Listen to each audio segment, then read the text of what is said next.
സ്വാഗതം. Very good morning. Have a nice day.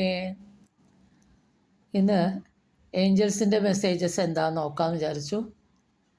അപ്പോൾ first card വന്നിരിക്കണേ ആസ്ക് യുവർ ഏഞ്ചൽസ്. നിങ്ങൾക്ക് നിങ്ങളുടെ ഏഞ്ചൽസിനോട് നിങ്ങൾക്ക് എന്താണ് ആവശ്യം, നിങ്ങളുടെ ആഗ്രഹം എന്താണെന്ന് നിങ്ങൾക്ക് ചോദിക്കാം. പക്ഷേ ആ ചോദ്യം വളരെ ക്ലിയറായിട്ട് ചോദിക്കണം എന്നാണ് ഏഞ്ചൽസ് പറയണത്.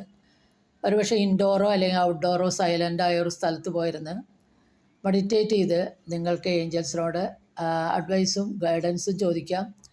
അതിനോടൊപ്പം നിങ്ങളുടെ ആവശ്യവും ഏഞ്ചൽസിനോട് ചോദിക്കാം. തീർച്ചയായിട്ടും ഏഞ്ചൽസ് നിങ്ങളെ സഹായിക്കുന്നതായിരിക്കും. നിങ്ങൾക്ക് വേണമെങ്കിൽ അതിനുള്ള ഒരു സൈനൊക്കെ കാണിച്ചു തരാൻ പറയുകയാണെങ്കിൽ, അതായത് ശരിയായ വഴിയിലേക്കുള്ള ഒരു ഗൈഡൻസ് നിങ്ങൾക്ക് ഏഞ്ചൽസിനോട് ആവശ്യപ്പെടാം. തീർച്ചയായിട്ടും അതിനുള്ള സൈൻ നിങ്ങൾക്കൊരു ഹിയറിങ്ങോ അല്ലെങ്കിൽ ഇൻസൈറ്റിലൂടെയോ ഫീലിങ്സിലൂടെ തീർച്ചയായിട്ടും ഏഞ്ചൽസ് നിങ്ങൾക്കത് കാണിക്കുന്നതായിരിക്കും. രണ്ടാമത്തെ മെസ്സേജ് ബിഗ് ഹാപ്പി ചേഞ്ചസ്. സന്തോഷങ്ങളുടെ ഒരു വലിയ മാറ്റങ്ങൾ തന്നെ വരാൻ പോവാണ്.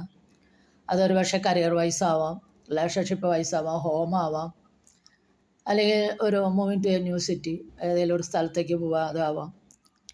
നിങ്ങളുടെ സ്കില്ലിനും അപ്പുറത്തായിരിക്കും നിങ്ങൾക്ക് വരാൻ പോകുന്ന സന്തോഷത്തിൻ്റെ മാറ്റങ്ങൾ. പക്ഷേ നിങ്ങൾ വിശ്വസിക്കണം.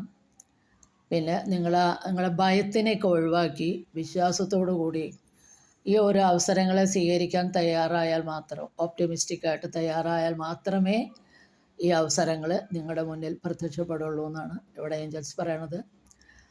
പിന്നെ നമ്മൾ ചോദിച്ചു, ഇപ്പോൾ ബിഗ് ഹാപ്പി ചേഞ്ചസ് വരുമെന്ന് പറഞ്ഞല്ലോ ഏഞ്ചൽസ്, അതെപ്പോൾ വരും അല്ലെങ്കിൽ അതിന് എത്ര സമയം എടുക്കുമെന്ന് ചോദിച്ചപ്പോൾ ഫ്രം നൗ, അതായത് ഒരു കൊല്ലത്തിനുള്ളിൽ, ഇവിടെ നിന്ന് തൊട്ട് ഒരു കൊല്ലത്തിനുള്ളിൽ നിങ്ങൾക്ക് ചേഞ്ചസ് വരും എന്നാണ് പറഞ്ഞത്.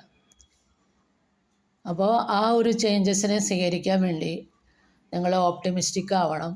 സെൽഫ് കെയർ ഒക്കെ എടുത്ത് നിങ്ങൾ അതിന് വേണ്ട പ്രിപ്പറേഷൻ ചെയ്യണം, ആക്ഷൻ എടുക്കണമല്ലോ. മറ്റുള്ളവരുടെ ചോയ്സസും കൂടി ചിലപ്പോൾ ഇതിൽ ഇൻവോൾവ് ആവാം. പക്ഷേ ഇതിൻ്റെ പിന്നിൽ തീർച്ചയായിട്ടും ഏഞ്ചൽസ് നിങ്ങൾക്ക് അഡ്വൈസായിട്ടും ഗൈഡൻസായിട്ടും ഹെൽപ്പായിട്ടും തീർച്ചയായിട്ടും ഉണ്ടായിരിക്കും എന്നുള്ളതാണ് ഇവിടെ ഏഞ്ചൽസ് പറയുന്നത്. അപ്പോൾ ഇതാണ് ഇന്നത്തെ ഏഞ്ചൽസിൻ്റെ മെസ്സേജസ്. വളരെ നല്ല മെസ്സേജസ് ആയിട്ട് എനിക്ക് തോന്നി. ഇത് നിങ്ങൾക്ക് റെസനേറ്റ് ചെയ്താൽ please do subscribe, like and share. Thank you.